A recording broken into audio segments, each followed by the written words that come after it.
एक इम्पॉर्टेंट चीज है और मैं ये मानता हूं कि इसको एक्सपोज करना चाहिए। मैं मंत्री होने के बाद मेरा बोलना शायद लोगों को लगेगा कि मैं क्यों बोल रहा हूं। ये जो डीपीआर बनाते हैं, इतने घटिया क्वालिटी के डीपीआर बनाते हैं और हमको भी कोई शर्म नहीं आती कि वही प्रोसेस से वही गलत डीपीआर हम स्वीकार करते हैं, ना उनके ऊपर कार्रवाई होती है। स्टेट गवर्नमेंट में भी यही होता है, सेंट्रल गवर्नमेंट में भी यही होता है और डीपीआर वालों को कभी जिम्मेदार पकड़ा नहीं जाता।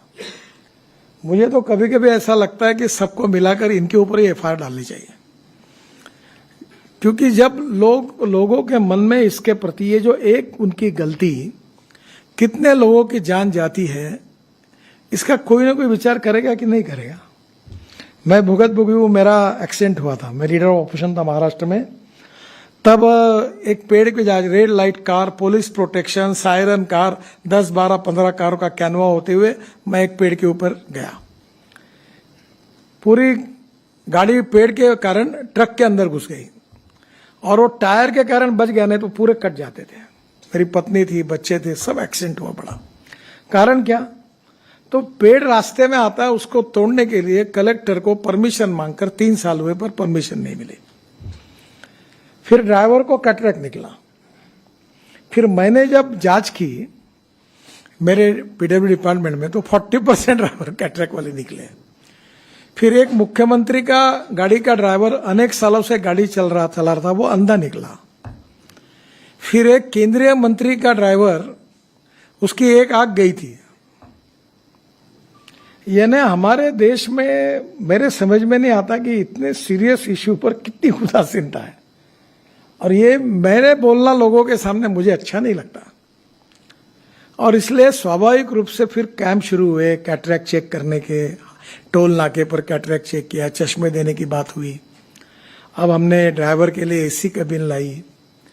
मुझे लगता है कि ये इशू शायद हमारी ये कमी होगी कि इसका जो महत्व है लोगों की जान बचाने का, शायद लोगों को समझाने में हम कम पड़े होंगे। और इसलिए ये अवेयरनेस और तैयार करना होगा। कानून के प्रति डर भी नहीं और सम्मान भी नहीं। और एक बात ये रिपोर्ट के कारण सिद्ध हुई है, तो मैं पीयूष को धन्यवाद दूंगा, कि जो प्रॉब्लम्स है, जो समस्या है, जो ब्लैक स्पॉट्स है, उसको सुधारने के बाद, उसमें कुछ सुधार करने के बाद एक्सीडेंट में और डेथ में कमी आई है। तो इसका मतलब रोड इंजीनियरिंग और ऑटोमोबाइल इंजीनियरिंग में सुधार करने से कमी आ सकती है। अब ऑटोमोबाइल इंजीनियरिंग में तो बहुत सुधार हो गया। सब लोगों ने 6 एयरबैग लगाना भी शुरू कर दिया है। अभी स्टार रेटिंग भी हुआ है। तो नेचुरली ऑटोमोबाइल इंजीनियरिंग में जो रोड सेफ्टी के लिए और हमारे लोगों की जान सुरक्षा के लिए वो हो गया है, और अगर कोई सुझाव आएगा तो करेंगे। ट्रक और बसेस में भी बस का कोड था। कोई भी हाथोड़ा लेके बस में बैठता था और रोड पर बस बॉडी बनाता था। 6 बार 7 बार मैंने उनको टाइम दिया। अभी हमारे यहाँ समृद्धि महामार्ग पर एक बस आई, जल गई, 50 लोग मर गए। उस दिन मैं इतना गुस्सा हो गया, मैंने बोला सेक्रेटरी जी को कि ये खत्म करो इसको। अब प्रॉब्लम यह है कि बसेस में जब अभी ये जो बड़े कंपनी ने बसेस बनाए, अभी मैंने एक स्लीपर कोच बस बेंगलोर में लॉन्च किया था। ये जो ग्लास दिखती है आपको बड़ी, इस प्रकार से वो पूरी ऐसी जो विंडो थी उसमें बड़ी ग्लास है और उसके बाजू में प्लास्टिक की हथौड़ा है। अगर बस गिर गई तो हथौड़े से वो तोड़कर वो बाहर आ सकते हैं। ये भी सुविधा ये अभी बस में नहीं थी। घटिया क्वालिटी कितनी बनाना, सस्ता बनाने के लिए, तो उसके कितने लोग मर रहे हैं। और इसलिए अभी हमने बस में भी और कार में पीछे से बेल्ट लगाने के बारे में नियम बनाया। आज सामने वाले बेल्ट के बारे में भी नियम बनाया। काफी लोगों की जान उसके अंदर बच जाती है। और इसलिए मेरा जो सुझाव है कि अब विशेष रूप से जो स्कूल के टीचर है, हेडमास्टर है, इन्होंने आगे आना चाहिए। उनके स्कूल में रोड सेफ्टी की प्रतिज्ञा लेनी चाहिए।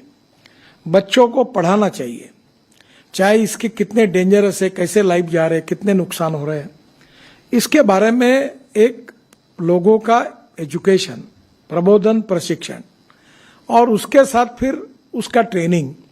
तो ये जो जनरेशन तैयार होगी इसका बहुत फायदा होगा। मैं वर्ल्ड बैंक में बंडोपाध्याय जी भी है और पीयूष भी है, तो आप एक करिए कि ऐसे कोई टैलेंटेड लोग जो कार्टून फिल्म बनाते हैं, उस प्रकार के छोटे छोटे बच्चों को कंसंट्रेट करके ऐसी छोटी छोटी फिल्म, छोटे छोटे किताबें तैयार कर सकते क्या, इसके गेम्स बना सकते क्या। मुझे याद है हुंडई कंपनी ने, मैं और शाहरुख खान जी थे, उन्होंने एक ऐसा एक बुक निकाला था। तो ये कंपनियां स्पॉन्सर करेगी और ये इसके बारे में स्कूल में विशेष रूप से 10वीं के पहले तक, प्राथमिक और माध्यमिक, इन स्टूडेंट्स के लिए उनके आईक्यू के हिसाब से इफेक्टिव ट्रेनिंग और कोर्सेस, इसके बारे में हम लोग आगे आए। दूसरी बात इंपॉर्टेंट ये है कि हमारा ये प्रोजेक्ट, ये जो सब्जेक्ट है, ये स्टेट लिस्ट में है। इसमें राज्य सरकार का भी सहयोग चाहिए और भारत सरकार का भी सहयोग चाहिए। तो स्वाभाविक रूप से जो हमारा पुलिस डिपार्टमेंट है, जो ट्रांसपोर्ट डिपार्टमेंट है, ये इसके लिए सुमोटो कुछ इनिशिएटिव ले।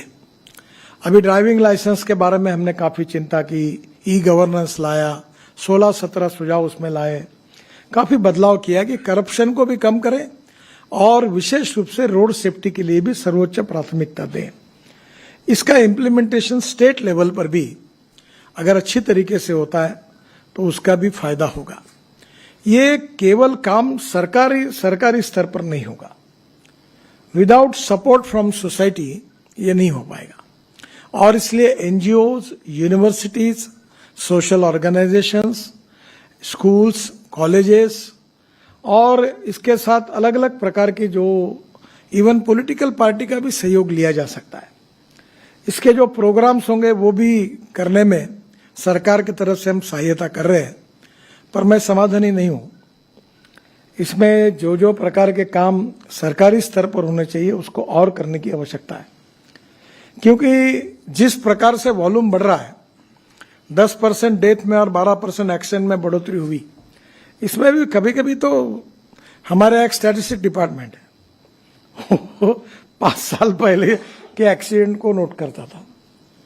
मेरे को इतना गुस्सा है, मैंने पूछा तुमको पगार 5 साल बाद दे दे, फिर तो 5 साल का डाटा इकट्ठा करे तो 5 साल के बाद पगार दो इनको। यानी कोई शर्म भी नहीं आती है। I am sorry to use this word.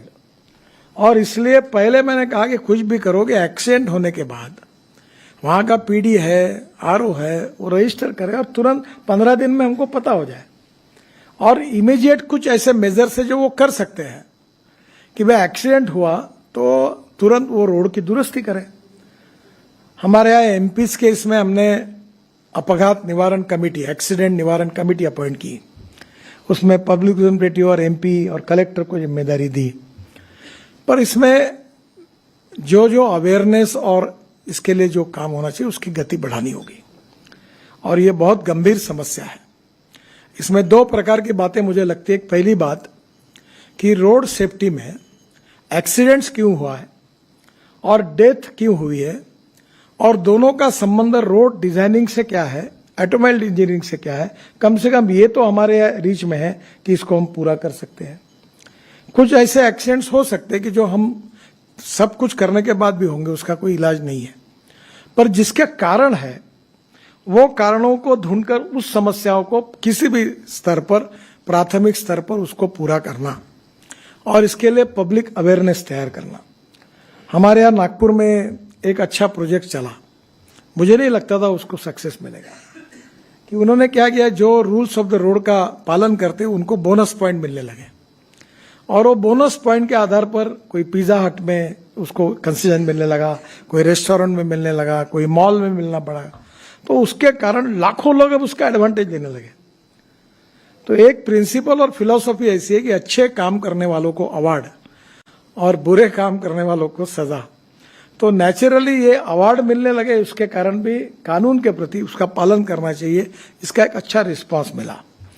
तो मुझे लगता है कि कुछ शहरों में भी एक्सीडेंट की संख्या ज्यादा है, कुछ जगह डेड एंड्स हैं, कुछ जगह रोड के बीच में लोग क्रॉस करते हैं, वहां एक सोलर लाइट का छोटा छोटा लाइट भी लगा दिया तो भी लोग अवेयर हो सकते, वो भी नहीं है। और इसका कारण जो है वो आम अधिकारियों में और जनता में भी जितनी संवेदनशीलता चाहिए उसकी और ज्यादा निर्माण करने की आवश्यकता है। और मुझे लगता है कि एक तरफ टेक्निकल रिपोर्ट पर भी काम करना, दूसरी तरफ लोगों को इसका महत्व पटाकर उनको ये कन्विंस करना कि इसमें आप भी कंट्रीब्यूट करें। जो सुनते नहीं उनके लिए कानून को इन्फोर्समेंट करके फाइन करना। और एक प्रकार से इस पूरे एक प्रकार की ऐसी बीमारी है और जो हमारे सोसाइटी में कितने बड़े प्रमाण पर लोगों की एक प्रकार से प्राण जा रहे हैं, तो ये बहुत ही सीरियस सब्जेक्ट है। पर मुझे इस बात का समाधान है, खुशी है कि वर्ल्ड